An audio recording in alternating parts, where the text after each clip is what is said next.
ఆంధ్రప్రదేశ్లో తెలుగుదేశం కూటమి సర్కార్ అధికారంలో ఉండి కేంద్రంలో తెలుగుదేశంతో సంబంధం లేని సర్కార్ ఏదైనా అధికారంలో ఉండుంటే బహుశా ఆర్బీఐ లెక్కలను కూడా వైఎస్ఆర్ కాంగ్రెస్ పార్టీ కేంద్ర ప్రభుత్వానికి చెప్పి ట్యాంపర్ చేసింది, వాళ్ళకు అనుకూలంగా లెక్కలు వచ్చేలా చేసింది అని మాట్లాడేవాళ్ళు. అటువంటి అవకాశం కూడా కూటమి సర్కార్కి ఈరోజు లేదు. ఎందుకంటే కేంద్రంలోనూ రాష్ట్రంలోనూ ఎన్డీఏ సర్కారే ఉంది. కేంద్రంలోనూ రాష్ట్రంలోనూ ఎన్డీఏ సర్కార్ అధికారంలో ఉంది. అప్పులకు సంబంధించి ఎన్ని చేశారో చెప్పండి రా బాబు అంటే 2 బడ్జెట్లు పెట్టిన సందర్భంగా 7 లక్షల కోట్ల అప్పులు దాటలేదు.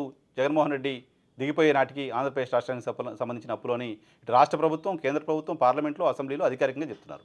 మళ్ళీ బయటకు వచ్చి రాజకీయ ప్రసంగాలలో 14 లక్షల కోట్ల అప్పు అంటున్నారు. 14 లక్షల కోట్ల అప్పులు ఉన్న రాష్ట్రానికి ఇంకెవరైనా పెట్టుబడులు పెట్టే ప్రయత్నం ఎందుకు చేస్తారనే సోయి కూడా ఆంధ్రప్రదేశ్లో కూటమి సర్కార్కు లేకుండా పోతుంది. సో కూటమి సర్కార్ ఏదో చెప్పిందని పెట్టుబడులు పెట్టేవాళ్ళు వచ్చి నమ్మి పెట్టే పరిస్థితి ఉండదు. ఆంధ్రప్రదేశ్ పరిస్థితి ఏంటో చెక్ చేసి పెట్టే పరిస్థితి ఉంటుంది.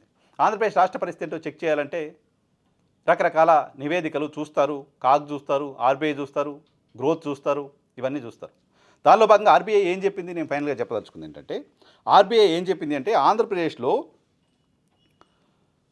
తయారీ రంగంలో ఆంధ్రప్రదేశ్ దక్షిణ భారతదేశంలో నంబర్ 1 పొజిషన్లో ఉంది అని. తయారీ రంగంలో ఆంధ్రప్రదేశ్ దక్షిణ భారతదేశంలో నంబర్ 1 స్థానంలో ఉంది. దేశవ్యాప్తంగా 5వ స్థానంలో ఉంది. ఇది డెఫినెట్గా గ్రోత్ కదా. ఆంధ్రప్రదేశ్ రాష్ట్రం ఏర్పడ్డ తర్వాత ఈ రకమైన స్టాటిస్టిక్స్, ఈ రకమైన ప్రగతి ఆంధ్రప్రదేశ్ రాష్ట్రంలో లేదు ఎప్పుడు. ఇది ఫస్ట్ టైం. 5వ స్థానంలో దేశవ్యాప్తంగా తయారీ రంగంలో ఆంధ్రప్రదేశ్ రాష్ట్రం ఉండడం, దక్షిణ భారతదేశంలో మొదటి స్థానంలో ఉండడం. నిజానికి దక్షిణ భారతదేశం బాగా డెవలప్డ్ ఏరియాగా ఉంటుంది మొత్తం ఇండియాలో.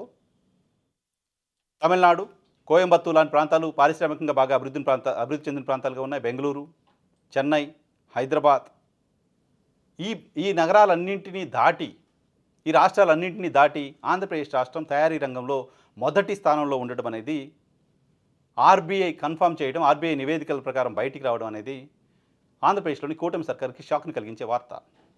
జగన్మోహన్ రెడ్డి పైన కూటమికి సంబంధించిన నేతలు మాట్లాడినన్ని అబద్ధాలని తేల్చేసిన వార్త. జగన్మోహన్ రెడ్డి పైన విమర్శలు చేయడం కోసం ఆంధ్రప్రదేశ్ బ్రాండ్ ఇమేజ్ని దెబ్బతీస్తూ 5 ఏళ్ళు ఈ పార్టీలు మాట్లాడాయనేది ప్రజలు తెలుసుకోవాల్సిన నిజం.